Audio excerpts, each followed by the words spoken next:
Hey Texans, so this is actually my intro to the September faculty meeting. I'm actually recording it in early November, but we did this faculty meeting back in September, and I wanted to put a segment in that was my intro. My intro was pretty brief in that particular faculty meeting, but there were two things that we covered. One was our problem of practice.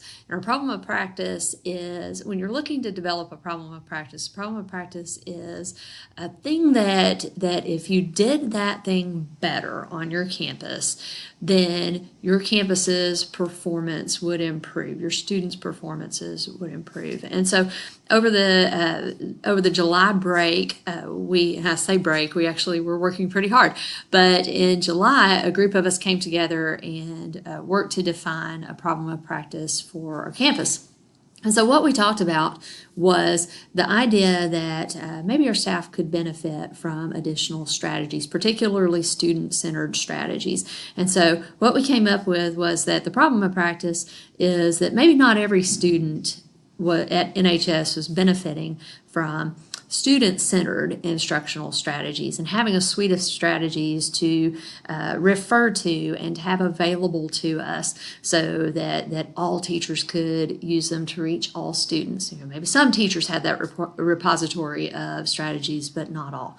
And so we decided that what we would do to address that is we would look to AVID and the Wicker strategies. AVID is a program that already exists on our campus, and it's already got a lot of really good resources and strategies attached to it. And so we decided that we would go to AVID and look at the Wicker strategies and train our staff campus-wide to be able to use more student-centered instructional strategies. And so during that introduction, I shared that problem of practice and then also indicated that we would have a group of all-star NHS teachers available to share those strategies. And you will get to view those strategies and those teachers sharing those strategies in the upcoming video.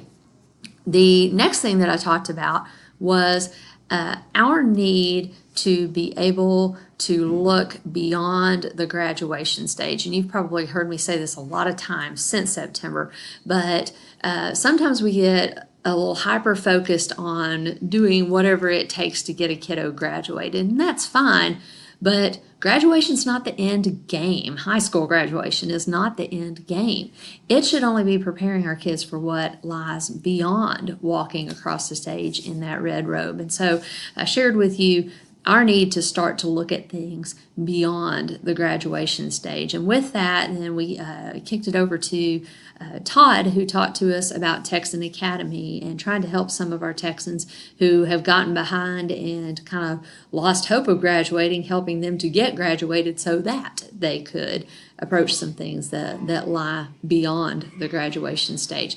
So that was kind of our intro, just a quick intro from me, and then you have some other content from some way smarter people than I am that will help you and hopefully give you some tools that you can use to help make your job easier and also help your kids.